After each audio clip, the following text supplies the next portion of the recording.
You know what time it is? Time to hang out with Mr. Coop.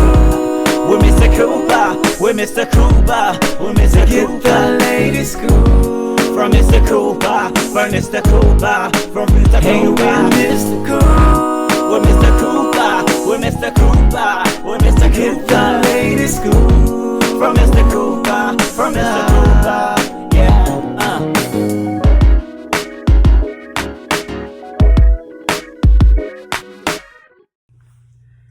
Welcome to the Big Scoop with Coop. I'm your host, Coop. Season 8 still going strong, people. If you haven't, make sure you go to the website, thebigscoopwithcoop.com, where you can see episodes from Season 1 all the way to Season 8. Everyone that's watching on Facebook, big shout outs to you, facebook.com/the Big Scoop with Coop. Also, everybody's watching on IGTV, what's going on Instagram. You can catch me at Big Scoop with Coop. Also on YouTube, under the Big Scoop with Coop. All right, enough about me, people. Today's guest, she is a comedian. She has been doing a lot of big things. Well-trained comedian, also actress. Her name is Christina Anthony. Guys, so Christina Anthony is a well-known actress and comedian, like I said. You can catch her weekly on ABC on the show Mixed-ish. So make sure you do tune in weekly to catch all her episodes and the show Mixed-ish. And here's a little clip from Christina. And after this, we're going to chat it up with her. All right, enjoy the clip, and we'll be back to talk to Christina Anthony. The staffing agency set me up with some interviews today. I have to fix my resume. What should I put for special skills? Easy. Put that you white. I'm serious. So am I. Being white is all you need. And you're crazy white. I'm talking Duran, orange juice with the pulp, curse at your mom white. Welcome back to the Big Scoop with Coop. Of course, I'm your host, Coop. Like I told you before, Season 8 still going strong. And you saw a clip of Aunt Didi already from Mixed-ish. And of course, you know, we have the comedian herself, none other than the one and the only Miss Christina Anthony. Welcome to the show. Thanks for having me. How you doing, Coop? Hey, doing well, and yourself? Good. I'm making it. Yes. You know, it's been a rough time for the last couple of months. We're going to talk about this coronavirus thing later on. But, you know, how are you making it so far with it? Is your family okay? Everybody's good? Yeah, we're blessed, and, you know, we have everything we need, and my family here in the, you know, in the area, and also my family back at home in St. Louis and East St. Louis, and then my Mixed family. Everybody, we've been checking in with each other. We're all doing well. Nice. What about the Ish family? The Ish family is good. The Ish family is good. We check in on social media and email, text message. We've wrapped filming. We wrapped maybe 4 weeks ago. So it's just a blessing that we got a chance to finish our show. A lot of shows didn't get a chance to finish taping, so the seasons will be incomplete as you guys are watching TV. But we got a chance to finish. So we have 3 new episodes coming. Cool.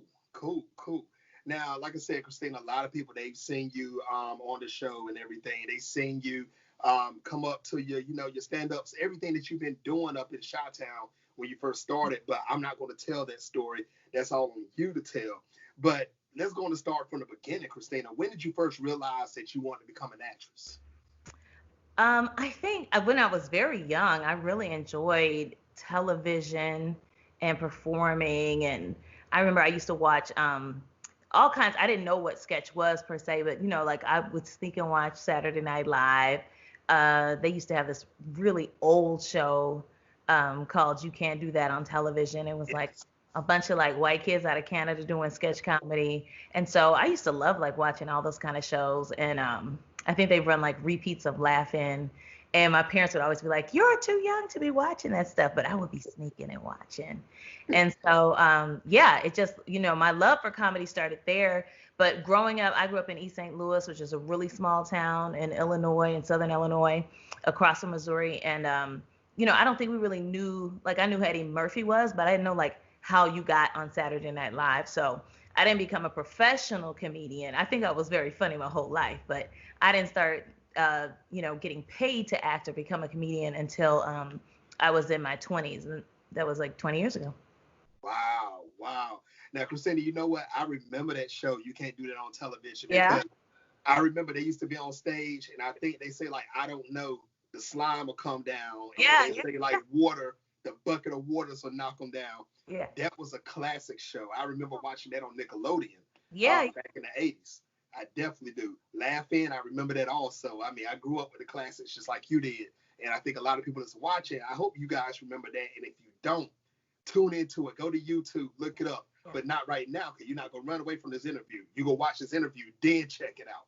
Yeah. Now, Christina, you know, like you said, you grew up, you snuck in, you was watching, you know, the shows and everything. And it kind of built, it's like it built your mind up and it built your heart up to become a stronger comedian. Now, when you became a comedian, became an actress, what hurdles did you go through to actually get to where you at today? That's a great question. I think one of the first hurdles is being the first in your family to do something like this. You know, I come from a family of ministers and educators, and so my mom is a preacher. She's also was a school teacher. My father was an educator. My aunts and uncles are educators, and so to be somebody that's kind of not doing what the family is doing, that's like the first, I think, obstacle.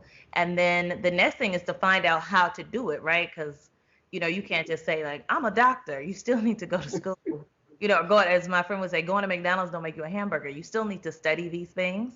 And so for me, it was my eyes were kind of open. I learned once I moved to Chicago, someone suggested, hey, why don't you just take a class at the Second City? And I was like, what is that? And they're like, this is where they pick people to be on Saturday Night Live. But first you have to learn how to do comedy in a group.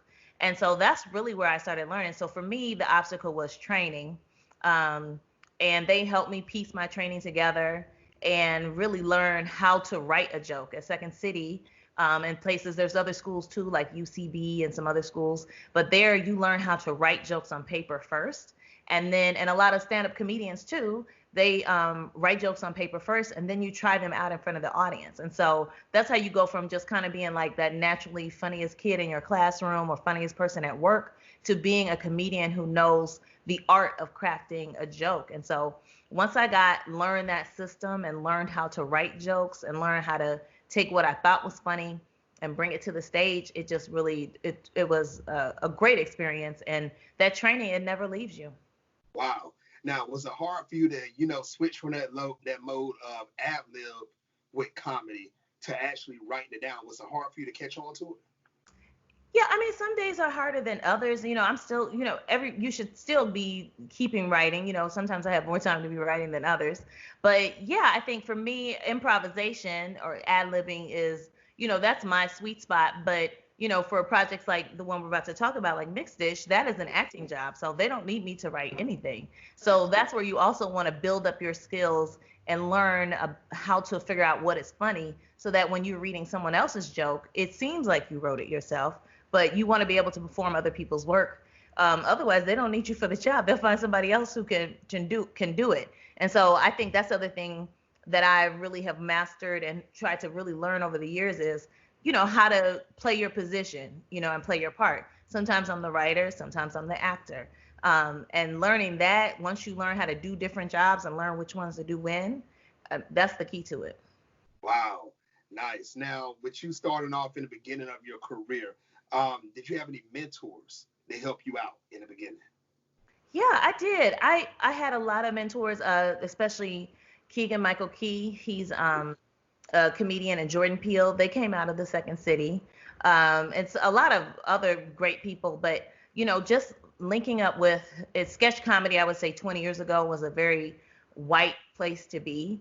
And so linking up with people like them who are like-minded and trying to do what you're doing and helping to kind of clear the forest and clear a path for you was so important. So they came through Second City a few years before me.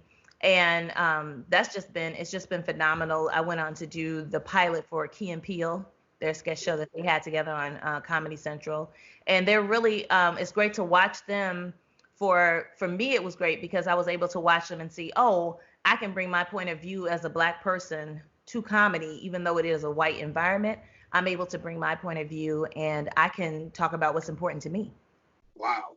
Ladies and gentlemen that's watching worldwide right now, pick up what Christina's saying right now. Go to school. Yes, you can be the funniest kid in class, but you can always learn from this. There's more to learn in comedy. It can go deeper than what you know from a traditional knock-knock joke all the way up to just saying something funny off the top of your head. Do like Christina did. Big shout out to everybody in Second City also that's been catching on, that's watching right now, that was in class with Christina. Big shout outs to all of you also. Now, you know, you did your thing. You went through the school. You started to master comedy. And then the unthinkable happens. You get that call about Mixed-ish. Now, how excited were you, you know, to get that role in Mixed-ish? I was definitely excited, but I think leading up to Mixed-ish, you know, I had been in Chicago for 13 years, then I moved to LA, and I was pretty sure I was going to book a TV show on the flight to LA. I just knew it. And then I got here and they were like, no, ma'am, you're not. And so I got a day job, but I let everybody in my day job in customer service know, y'all, I'm only going to be here like a year, you know, because I'm about to blow up. And then a year went by, then 2 went by, 3, 4, 5, 6, 8 years later. I was done. I was put in the business. I emailed my friends and family, told my reps, my managers and my agents. I was like, I'm done. And my manager was like, you got one more audition. I told my boyfriend about it, the husband now, boyfriend then, and he was like, you could get this, you could get this. And it was for a spinoff of Blackish, where they were going to go back in time to the 80s and show Rainbow, Tracee Ellis Ross character, growing up. And he was like, it's 8 lines, you could get this. It's a small part, you could get this, you could get this. And I really wasn't having it, but I did. He worked with me. He's a filmmaker. He directed me in my audition and worked on it, got to the audition, met Kenya Barris, met Tracee Ellis Ross. Anton Cropper was the director. Peter Saji was one of the creators, a bunch of Disney people, and did the audition, did my best. And before I could get back to my day job, my reps called and were like, they loved you. They want to see you again they just hired Tika Sumpter. Could you come and sit next to her? They just want to see you two on camera together and see if you guys look good together as sisters. And I was like, no, because I had already taken my lunch at my day job and I was on thin ice with my boss. And also I had already been here, you know, because I had been here before. People had been like, you were great, we loved you, but then they didn't give me the job. And I knew this real job I had doing customer service was paying my real bills. So my agent was like, please go back, please go back. So I think I told my boss I left something at the restaurant at lunch. I got to run back. So I went back, met with Tika, did it, left, went back to work, stayed up all night waiting to hear. And my reps called me the next day and they were like, you got it. And I was just shocked. I had not prepared for success. I had just been failing so much. I didn't know what to say. They asked me, was I crying? I'm like, I'm not crying. I'm just shocked. I hung up the phone. You know, I thank God. I called my family, called my boyfriend. And then the reps called back and they're like, why did you hang up? My manager's like, you started 90 minutes. Get up and go to work. Today is the day. And it was a lesson for me, Coop, in stay ready so you don't have to get ready. And also just being prepared. Like there was no time for me to, once I got the call, there really was no time to do anything. It was time to go straight to work. Wow. Now, how was it, you know, how hard was it for you to keep that faith? You know, you went in, you was doing customer service for many years. Did you really still feel after many years later that you knew that role was coming for you? I mean, how did you keep that mindset up and stay positive? You know, I had definitely lost hope, but the great part was, so I didn't keep it. I didn't keep the mindset. I didn't stay positive. You know, I know this is supposed to be an inspirational thing. No, I gave up. But the best thing, I think that one of the best things that happened is that, you know, I surrounded myself. God introduced me to people in my family, in my reps, and in my boyfriend that were like, once I said I was done, they were like, we will push you or drag you over the finish line. And so when I couldn't see it anymore, you know, it wasn't me being like, oh, well, I think I still got it. I was done. And so they literally pushed me over the line. And so, and that's what you have to do, even when you can't hang on and stay in the game. Have people around you who are for you and believe in you more than you believe in you. Because there will come a time where you will, I was so close, you know, the 48 hours leading up to getting mixed dish, I quit. I was just like, no, no, no. And there were people that were like, nah, I'm not gonna let you do this. I'm not gonna let you do this. And they didn't know that this was the job, right? Yeah. But thank God that they didn't give up. Wow, I mean, that's deep right there, Christina. I hope everybody's taking notes on this because, as you see, Christina was like, forget it, forget the business. And look at her now. I mean, you catch her weekly on television. I mean, there's nothing but God showing you favor. I mean, and I thank God for that. I mean, that should give hope for other people, they feel like they're in the slumps. They can't do what they want to do. And look at you. I mean, you're a living inspiration for that.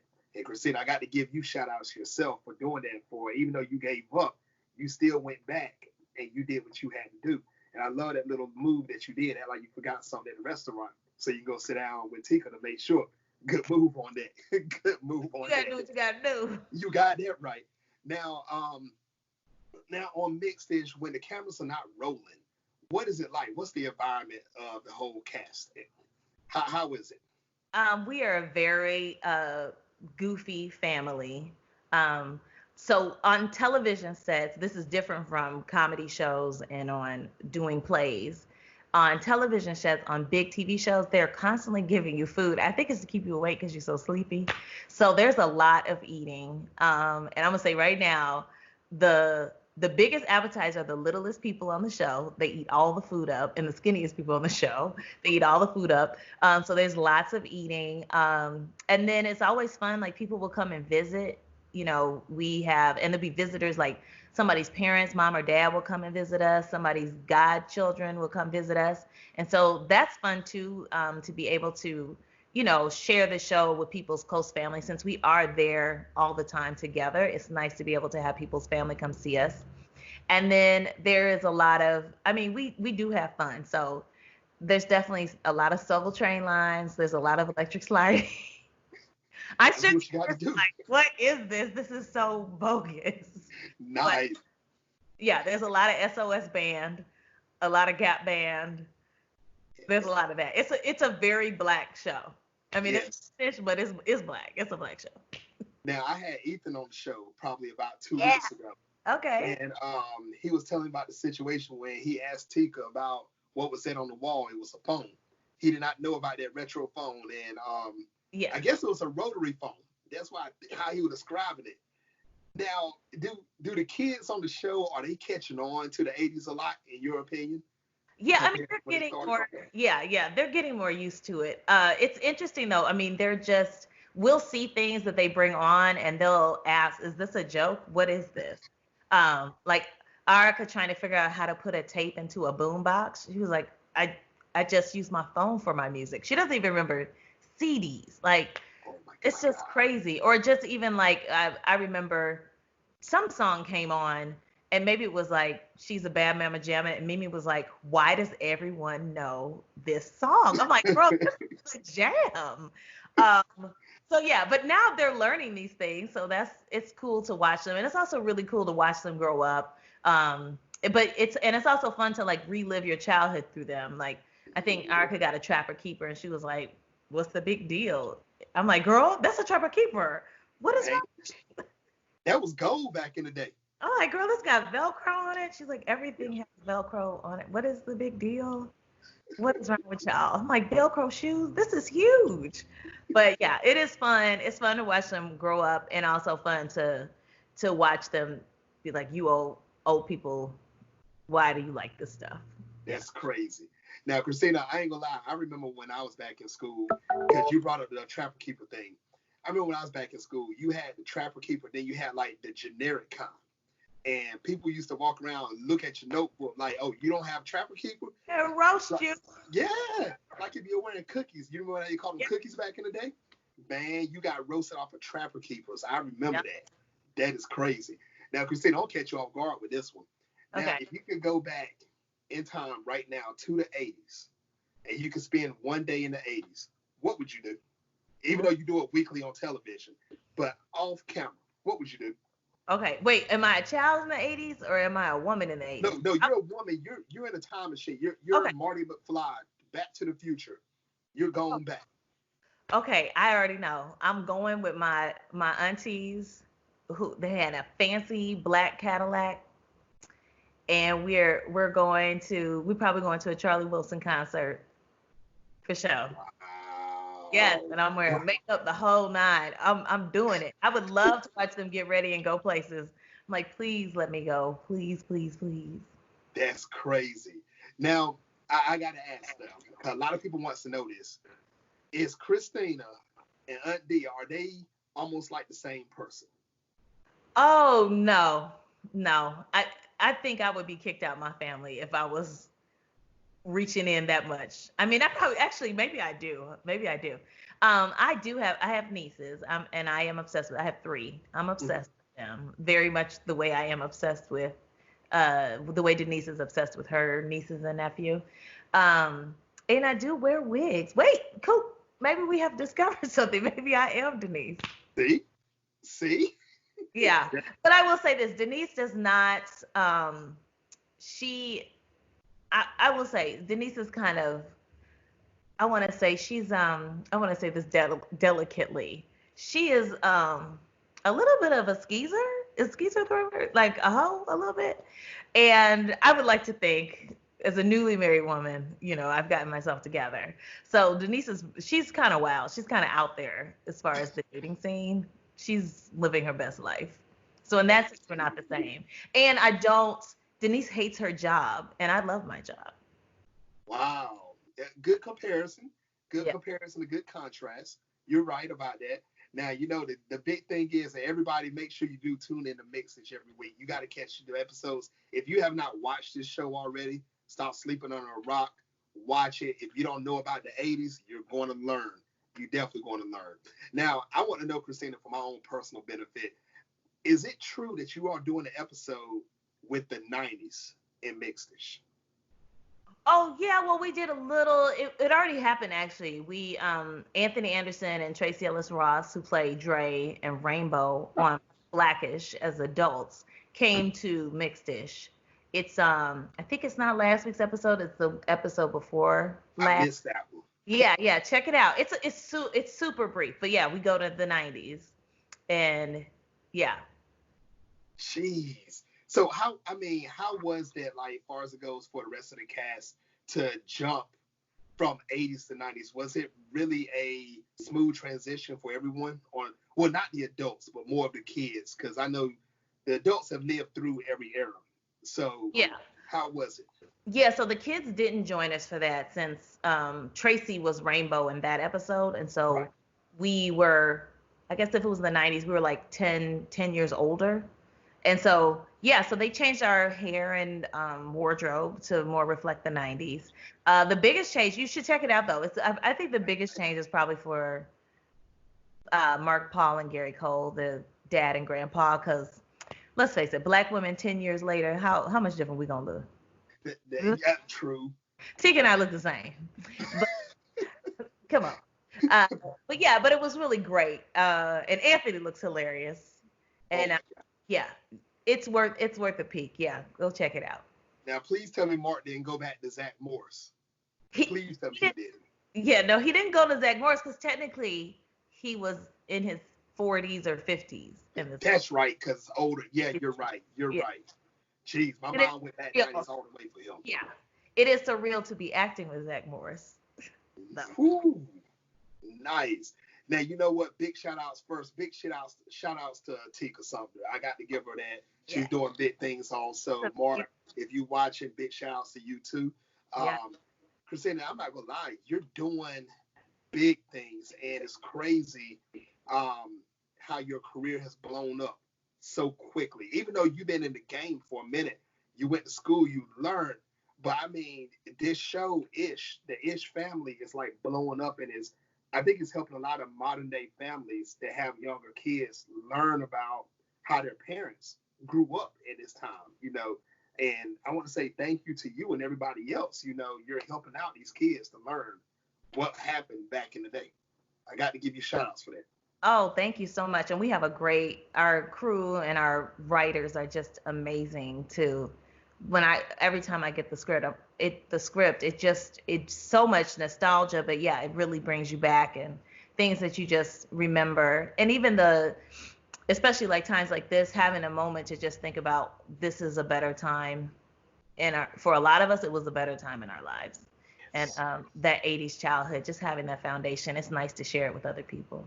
You got that right. You definitely do. Now, how do you feel far as it goes going back to, you know, the comedy side of you before the whole actress part come in?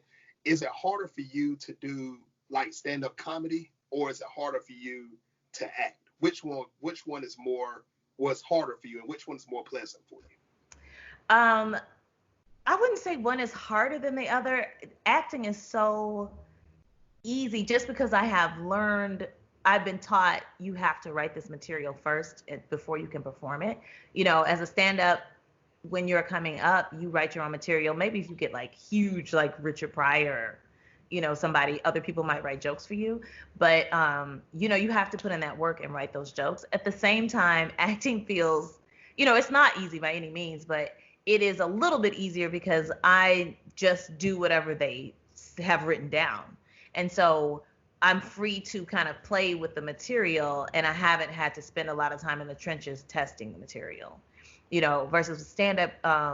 And even with like writing sketches, you need to go out and show it to people. Other people need to read it. You need to perform it. You need to find out where the laughs are, see what's funny. You keep doing the same material over and over again. And with mixed, the writers go through that process, but I don't. So by the time it comes to me, it's perfectly shiny and perfect. And, you know, it's a cake that's already baked. I'm just putting a few sprinkles on it and giving it to you. I don't do anything. So, yeah, but that does make it, I mean, there are long hours, and there's so many people that, you know, it takes, I think it's like 175, 200 people that help make one episode of Mixed Dish come together. And so in that sense, you know, learning how to work with other people and all of these people that have such important roles, if anyone's missing, we cannot move forward, you know. Wow. I did not realize how important it was and how many, you know, people is behind the scenes is actually putting this all together. That's huge right there. That's very huge. Now, Christina, like I said, we know you're doing mixage. We know you're doing comedy. Are there any other projects that you want to tell your fans or your supporters about that you're working on? Yeah, I'm not sure when this will come out, but coming up soon, I am going to be hosting, it doesn't even have a name yet, but it's going to be a sketch comedy show. It's moved to online. Okay. So that'll be coming up. I think it's coming up in late April. We're still waiting to kind of hear about that. And then I'm working on my own comedy special myself, writing that. And so I hope to have some new things out for people really soon. You know, right now while you and I are taping this interview, you know, we're not really leaving the house. California's on a lockdown, and so we can't leave our homes. So the industry, a lot of projects have stopped. So we're trying to figure out how to do some projects online. And then a lot of performers were writing new material, you know, trying to figure out how to get it out to people to enjoy. Nice. Everybody, ladies and gentlemen, make sure you keep up with Christina if you want to know what else she's doing. The new comedy joints is dropping out. Make sure you tune in to them. Make sure you keep up with Christina so you'll know what's going on. You don't want to miss this at all. Now, Christina, what's the best way for your fans to actually follow you on social media? Oh, I love Instagram because I love pictures. So come to Instagram. I'm at Teeny Anthony on IG. That's at TEENYANTHONY. Everybody, make sure you go follow her. Now, don't go follow her right now. After this interview, don't follow her. Yes, make sure you do. You want to keep up with Christina. She's doing big things, and I guarantee she's probably going to announce it on Instagram when everything actually comes into fruition for what she's actually getting done right now. Follow her, keep up with her. Now, also, I know you don't have a lot of time. You're a busy woman, even though in quarantine, there's stuff you're working on. But what advice would you give any male or female that wants to become an actor or an actress or even a comedian? I think, first of all, is, you know, training is important. And it doesn't have to be going to like some super expensive acting school out of the country or, you know, anything like that. But learning how to do what it is you want to do is so important. That way you can replicate it. Again, just kind of like being a funny person in your friend group, you know, that's great. But if you really want to go to the next level, learn how to replicate jokes, learn how to write jokes. And there's a lot of like great online classes that you can take, and a lot of things are online even more so now. Um, and then I think the other thing too is watching a lot of comedy or watching a lot of acting or whatever it is you want to do. Observe it. Watch people who are better than you doing it. And I think that's the thing too, is always remaining humble and knowing that there's tons of people that are better than you at this. Find those people. And now the really interesting thing, opportunity that's happening right now is with everyone, especially in California and New York being on lockdown, a lot of these artists are at home and they are answering their own social media and their own emails. Their publicity teams or web teams are not doing it. And so you might be able to reach out to them and ask them for advice. They're taping interviews like this. They're doing like getting on live and just doing like question and answers and workshops. So now is even the time over the next, however long this is going to be over the next month or so, you can actually access these people as like online mentors. They might not chit chat with you, individually or every day, but the odds of you getting a chance to like see somebody sitting at home, like what Coop and I are doing, and just having a conversation about how to break into the business or how to go to the next level, and that's in any field. Like I took a cooking lesson with Gabrielle Union and Dwayne Wade's chef because he's like, I'm stuck at home. Who wants to learn how to cook? So there's a lot of opportunities, I think, to find mentors and work with people right now. Wow. Everybody, I hope once again, take notes of this. Christina just told you, this is the time. If you're trying to reach out to someone, it's not guaranteed they're going to answer back, but they have control over their own social media. If you have a question for these people, make sure, reach out to them. You never know what's going to happen. You may get something back. So do it while this quarantine is in, because when the quarantine is over, trust me, these people are going to be out and about. So make sure you get it in now. This is your time. Now, also, Christina, this is the last segment of the show right here. It's called Take the Floor. So I will give you up to 2 minutes to say whatever you want to say. No questions asked. Christina, take the floor. Okay. Well, first of all, Coop, thanks for having me, and thanks to your viewers. I'm so excited. I don't know you, but I'm excited about your futures. What I want you to know is, one, because we're in the quarantine, stay inside if you're able to.